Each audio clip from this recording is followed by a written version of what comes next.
Donc, aujourd'hui, le message de Macron, il est clair. C'est pas parce que la France soutient le Maroc qu'elle est contre l'Algérie. Et puis, c'est à l'Algérie de jouer le jeu.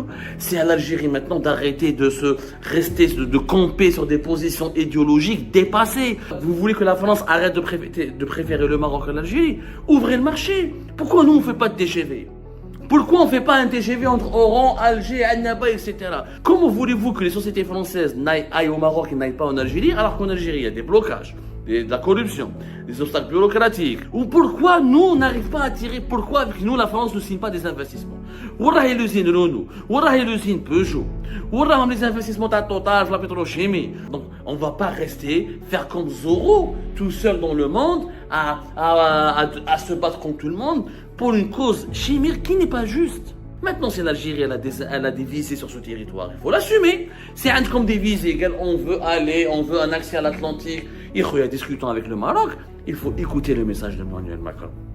Le message d'Emmanuel Macron qui invite à une nouvelle page. Il invite le régime algérien à écrire une nouvelle page. Il faut aller faire une nouvelle page. Donc, aujourd'hui, le message de Macron, il est clair. C'est pas parce que la France soutient le Maroc qu'elle est contre l'Algérie. Il est possible de tourner la page, il est possible que la France... Les intérêts de la France avec l'Algérie sont totalement différents des intérêts avec le Maroc. Et puis, c'est à l'Algérie de jouer le jeu. C'est à l'Algérie maintenant d'arrêter de camper sur des positions idéologiques dépassées. On n'est plus dans les mondes 70, on n'est plus dans les années... Le monde aujourd'hui, ce n'est pas le monde des années 70, ce n'est pas le monde des années 80. C'est pas le monde des années 90. Nous sommes après la guerre en Ukraine, nous sommes dans un monde d'intelligence artificielle, de regroupement, de blocs régionaux, un monde où une troisième guerre mondiale risque d'éclater à n'importe quel moment. On regarde des tensions entre les États-Unis, la Chine, la Russie, l'Occident. C'est pas le moment de revoir, c'est vraiment le moment, en tout cas, de changer de regard sur le monde et d'arrêter d'observer l'évolution du monde actuel avec les données des années 70. Les données ont totalement changé. Le mouvement de décolonisation a changé. Aujourd'hui, des territoires entiers, la Nouvelle-Calédonie, il y a des indépendantistes, le reste de la population ne veut pas d'indépendance. La Corse, les Corses en France qui étaient en partie indépendantistes, aujourd'hui se contentent de l'autonomie. Les Catalans, qui étaient au départ énormément indépendantistes, aujourd'hui se contentent de l'autonomie. Parce que c'est pas parce que t'es rattaché à un pays que tu ne vis pas pour autant bien. La Catalogne, elle est autonome par rapport à l'Espagne, mais c'est la région la plus riche, l'une des plus développées, la plus industrielle. Et les Catalans, ils ont leurs droits, ils ont leurs libertés, etc.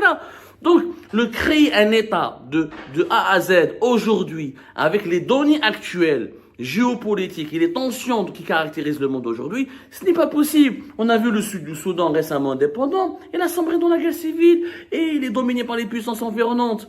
Donc, que veut dire Macron en Algérie? Tournez la page. Soyons pragmatiques.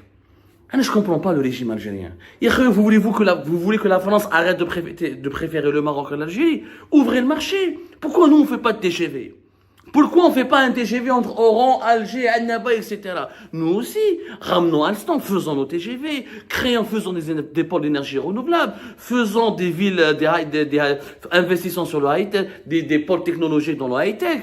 Comment voulez-vous que les sociétés françaises aillent au Maroc et n'aillent pas en Algérie, alors qu'en Algérie, il y a des blocages, de la corruption, des obstacles bureaucratiques? On a rappelé à quatre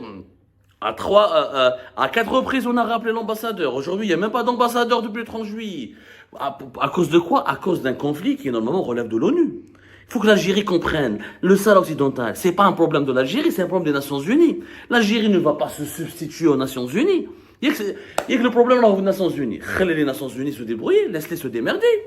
Pourquoi c'est à notre pays de imposer le règlement d'un conflit qui est international et qui relève des instances onusiennes? Tu ne veux pas reconnaître la souveraineté du Maroc? Mais l'ONU continue à militer au niveau de l'ONU pour l'option qui te semble juste. Mais faire du chantage à la France, ne va avoir un ambassadeur en France, bloquer les investissements français, bloquer les entreprises françaises, ne plus parler aux Français, ne plus parler aux Espagnols, ne plus parler aux Émiratis, prendre ses distances vis-à-vis de tous les pays et convoquer les ambassadeurs de tous les pays qui veulent être l'ami du Maroc et ils veulent reconnaître la souveraineté du Maroc sur le Sahara occidental, c'est tout simplement bête. Ça veut dire que l'Algérie, j'ai l'impression que c'est le Sahara algérien, c'est pas le Sahara occidental. Et que c'est un pays qui n'est pas le nôtre, c'est pas notre territoire. Il y a que le Maroc n'a pas pris une partie de notre territoire. On est d'accord. Laissez l'ONU de régler. Laissez l'ONU régler ce problème. Nous, aux Algériens, concentrons-nous sur le développement de notre pays. Ou pourquoi nous, on n'arrive pas à attirer, pourquoi avec nous, la France ne signe pas des investissements? Ouah, l'usine Renault, ouah, l'usine Peugeot, ouah, les investissements à Total, la pétrochimie, ouah, les projets des énergies renouvelables. Allez, non, on ne fait pas des TGV. Allez, non, on ne fait pas des usines modernes. Allez, on ne fait pas des villes technologiques. Allez, on ne crée pas des emplois. Allez, on ramène pas les grandes écoles françaises. Et allez, je dis ça avec la France, comme on peut le faire avec les États-Unis, comme on le peut faire avec l'Allemagne, comme on peut le faire avec la Chine, etc.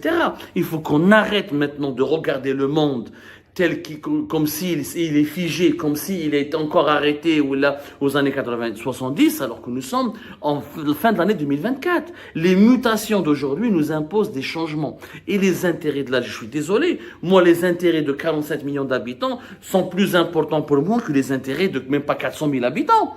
Je vais, pas à cause d'un quartier du Bab el Oued, je vais empêcher la construction du Maghreb, bloquer le Maghreb, me disputer avec toutes les grandes puissances, se mettre à dos tous les pays les plus riches du monde, créer des tensions. Il n'y a aucun pays arabe, même ce qu'on fait avec la France. Pourquoi on ne le fait pas avec le Qatar? J'avais une vidéo de l'ambassadeur du Qatar aux Nations Unies. Et ce qu'il dit sur le Sahara occidental, c'est encore pire que la France. Pour lui, c'est un territoire marocain. Pourquoi on ne rappelle pas notre ambassadeur au Qatar? Donnez-moi un seul pays arabe qui reconnaît le Polisario ou qui soutient la cause du Sahara occidental. Il n'y en a pas. Il n'y en a plus. Kadhafi, à un moment donné, il n'y en a plus. Donc, on ne va pas rester, faire comme Zorro, tout seul dans le monde, à se battre contre tout le monde pour une cause chimérique qui n'est pas juste. Ce n'est pas juste aujourd'hui, au moment où on doit faire le Maghreb, au moment où on doit faire des blocs régionaux, au moment où on doit s'unir entre nous, on veut imposer la création d'un État de 400 000 habitants qui n'a même pas on ne sait même pas de quoi il va vivre, qui va le protéger, etc. Maintenant, c'est l'Algérie, elle a des visées sur ce territoire. Il faut l'assumer. C'est comme des visées. On veut un accès à l'Atlantique. Discutons avec le Maroc, discutons directement avec le Maroc. Il y a 20% du territoire. On veut un accès à l'Atlantique. Et le Maroc sera certainement ouvert. Parce que c'est pas de son intérêt de continuer à se brouiller et à se disputer avec son plus grand voisin. C'est un conflit absurde, que personne ne comprend. Alors, je vous défie, parlez avec tous les Africains, parlez avec tous les Arabes et vous le conflit on n'a pas compris. On l'a absolument pas compris. Alors, je pense qu'aujourd'hui, il faut écouter le message d'Emmanuel Macron. Le message d'Emmanuel Macron qui invite à une nouvelle page. Il invite le régime algérien à écrire une nouvelle page. Il faut aller faire une nouvelle page. Cette nouvelle page, elle doit être... Maintenant, il faut qu'on soit pragmatique. Le nationalisme idéologique n'a pas lieu d'être, n'existe plus. C'est une pensée archaïque, c'est une notion à enterrer. Aujourd'hui, c'est le pragmatisme. C'est les intérêts de l'Algérie qui doivent primer sur tout. C'est les intérêts de notre population. Moi, je veux que ma population profite aussi des investissements français, européens et de toutes les grandes puissances au monde. Je ne vais pas continuer. L'argent que je donne au Polisario chaque année, je préfère le donner aux villes algériennes qui manquent d'hôpitaux, qui manquent de médecins, qui manquent d'infrastructures. C'est une vérité. Ouvrons un débat. Écoutons les uns et les autres. Écoutons-nous les uns et les autres. On pèse les arguments des uns et des autres et on va décider. Puisque ce conflit relève de l'ONU, l'ONU de régler. On n'est pas plus fort. On ne va pas se substituer à l'ONU. On ne peut pas se substituer à l'ONU, c'est à l'ONU de le régler. En attendant, tournons la page, faisons une décrispation avec la France, l'Espagne et les autres puissances qui ont soutenu le plan d'autonomie marocain. Parlons des affaires, pensons à notre peuple, ramenons des investissements, exigeons des contreparties, renonçons, reculons d'un pas. On va reculer d'un pas, on va faire des concessions sur un dossier, mais on va obtenir sur d'autres dossiers des avantages et des acquis très importants qui permettront à notre pays de se développer, de se renforcer, de rayonner encore davantage. Et n'insultons pas l'avenir. L'avenir de l'Algérie n'est que maghrébin. Il n'est pas ailleurs. L'Algérie ne peut pas rester une île isolée, entourée d'ennemis, de voisins instables, pas de coopération, pas d'échanges communs. L'avenir de l'Algérie n'est pas avec la Tunisie uniquement. L'avenir de l'Algérie est avec tout le Maghreb. Il est avec toute l'Afrique du Nord. L'avenir de l'Algérie est avec le Sahel. Donc il faut créer des entités communes, des marchés communs, effacer les frontières, gérer les frontières autrement. Il faut parler avec les Marocains, il faut parler avec les Maliens, il faut parler avec les Libyens. À un moment donné, si on ne s'unit pas, on va disparaître. On sera colonisé par des grandes puissances qui vont nous dicter. C'est ce qui se passe en Libye. La Libye, elle est colonisée. La Tunisie n'a plus de souveraineté, elle est totalement endettée.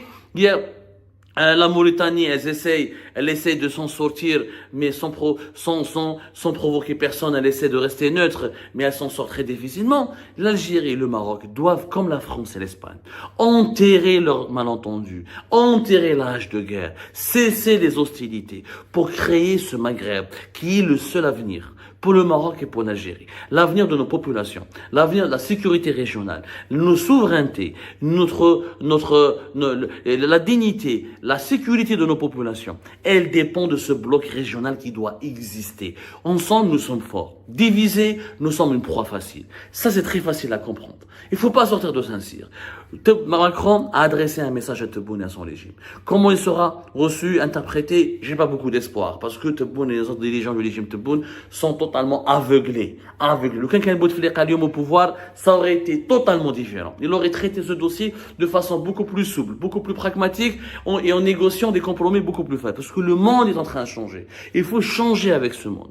Ne subissons pas les changements, nous risquons de payer le prix très cher de cet aveuglement et de ce manque criant de pragmatisme.